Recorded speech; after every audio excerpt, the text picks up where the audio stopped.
Could the recent conflicts lead to World War III? This is the provocative question we're pondering today. It's a query born out of the recent upheavals between Hamas and Israel, a series of events that have sent ripples of worry across the globe.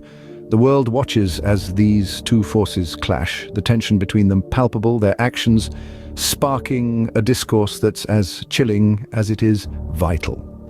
To understand this, we need to delve into the timeline of recent events. Understanding the context is crucial. Let us delve into the timeline of recent events. Our journey begins in late 2022 as tensions simmered in the Middle East. The conflict between Israel and Hamas, two entities with long-standing grievances, came to a head.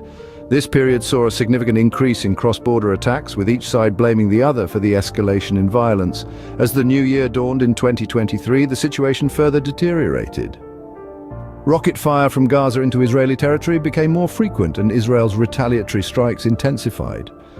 International observers watched with increasing concern as the situation spiraled, fearing a full-scale war. Around the same time, political tensions began to rise on a global scale.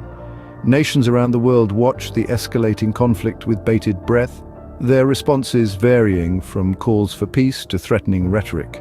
The United Nations Security Council convened several emergency meetings in an attempt to de-escalate the situation. However, these efforts were largely unsuccessful, adding another layer of complexity to the already volatile situation. In spring, the conflict took a dangerous turn. An Israeli airstrike resulted in significant civilian casualties in Gaza, leading to an international outcry. In response, Hamas launched a barrage of rockets into Israeli cities, leading to a sharp escalation in violence. The international community, already grappling with the fallout, found itself in a precarious position. As summer approached, the situation worsened. The conflict showed no signs of abating, and international involvement increased. Several nations, driven by their own geopolitical interests, began to take sides. The world seemed to be on the brink of a larger conflict, with the Israel-Hamas conflict serving as the potential flashpoint. Despite the rising tensions, diplomatic efforts continued. Nations across the globe called for a ceasefire, but their pleas fell on deaf ears. The conflict raged on, each side seemingly determined to fight until the end. The recent events have left the world in a state of uncertainty. The conflict between Israel and Hamas continues to rage, and the reactions from the international community vary widely. The world watches on, hoping for a peaceful resolution, but preparing for the worst. These events have raised eyebrows and concerns globally, but how could they potentially escalate? Now that we have the context, let's analyze how these events could potentially escalate. First, let's consider the actors involved. In the recent events, we have witnessed the groups Hamas and Israel. However, it's important to remember that these two groups are not isolated entities. They are part of a larger geopolitical landscape, each with their own alliances, adversaries, and interests. When one actor makes a move, it can set off a chain reaction, impacting nations far beyond the immediate conflict zone. So let's delve deeper into this. Hamas, a Palestinian political and military organization, has a set of allies and supporters, primarily drawn from the Middle East. These include Iran, a nation known for its strained relations with the Western world. On the other hand, Israel, a significant player in the Middle East, enjoys strong ties with the United States and other Western powers. Now let's imagine a scenario where these recent events escalate. If Hamas were to intensify its attacks, Israel's response would likely be proportionately severe. This could then provoke retaliation from Hamas's allies, such as Iran.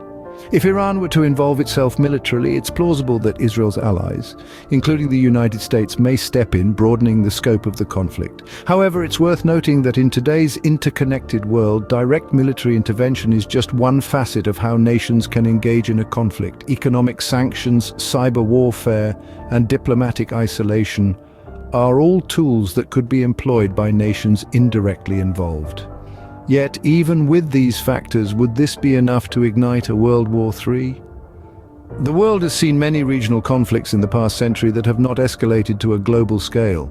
The reason for this lies in the balance of power and mutual deterrence. Many nations, particularly those with nuclear capabilities, are acutely aware of the devastating consequences of a full-scale war.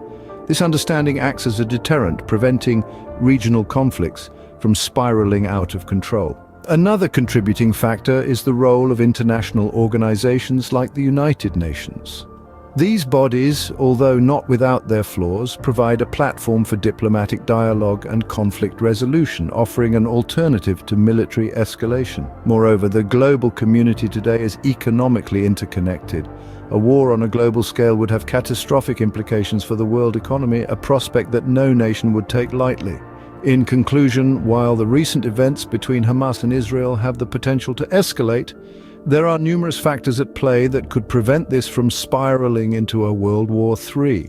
Geopolitical alliances, economic interdependence, nuclear deterrence, and international diplomacy all play a part in maintaining the balance of power.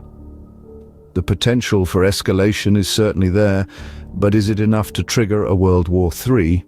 Only time will tell. The million-dollar question then is, could all this lead to World War III? It's a question that has been asked many times before in different circumstances and at different times. It's a question that understandably sends a shiver down the spine of anyone who hears it. The prospect of a global conflict on the scale of the two world wars is a chilling one, and not something to be taken lightly. Let's explore this possibility from various angles. In terms of historical precedent, we know that both World War I and World War II were triggered by a complex web of international tensions, alliances, and conflicts. In both cases, what started as a regional conflict quickly escalated to a global one, due to the interconnectedness of the world's nations. Today, we live in a world that is even more interconnected, both economically and politically.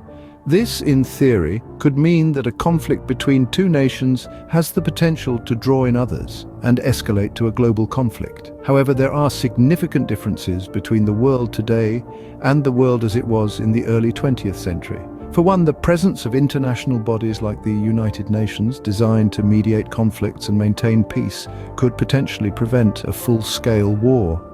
Furthermore, the advent of nuclear weapons has created a deterrent effect. The sheer destructive power of these weapons makes the prospect of a full-scale war less appealing, as no nation would emerge unscathed. Turning to the current geopolitical climate, it's clear that tensions are high in many parts of the world. Conflicts are ongoing, and the threat of escalation is real. However, it's also important to remember that conflicts have been a constant throughout human history. They don't always lead to a global war. Expert opinions on this topic vary widely. Some believe that the world is on the brink of a major conflict, while others argue that the structures in place today make a world war highly unlikely. It's a topic of heated debate with no clear consensus. In the end, the possibility of World War III is just that, a possibility. It's not a certainty, it's something that could happen, but it's not inevitable. It's something we should be aware of, but not something we should live in fear of. It's a complex issue with many factors to consider. There's no simple answer, no crystal ball that can tell us what the future holds. What we do know is this: the world is a complex, interconnected place where actions have consequences and tensions can escalate. But it's also a place where dialogue, diplomacy, and understanding can prevent conflicts from spiraling out of control. Whether or not we are on the brink of a World War III, the current state of affairs undoubtedly demands attention. So, to summarize the key points from our discussion, we've traced the timeline of recent events, beginning with the attacks by Hamas and the subsequent response from Israel. These events have cast a shadow of tension, raising questions about the potential for an escalation to a larger conflict. We've analyzed this potential for escalation, examining the factors at play, the geopolitical landscape, the alliances and rivalries, the socio-economic implications, and the technological advancements in warfare all come into play. These elements, when combined with the current state of global affairs, create a complex and volatile cocktail that could potentially ignite a larger conflict.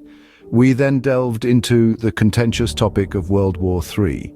We explored the arguments for and against the possibility, weighing the evidence on both sides. The reality is, it's a nuanced issue. It's not a simple yes or no answer. The world has changed significantly since the last World War, and so too have the dynamics of conflict and warfare. However, it's important to remember that the potential for conflict does not guarantee its occurrence. There are numerous checks and balances in place on the international stage to prevent such a catastrophe.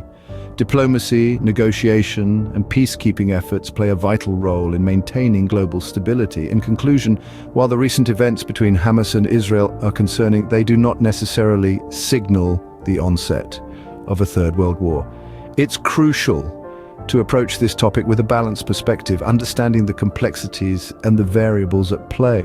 It's also essential to remember that dialogue, understanding, and peace should always be our primary objectives as a global community. While the future remains uncertain, the importance of peace and diplomacy cannot be overstated. Thank you for joining us in this discussion.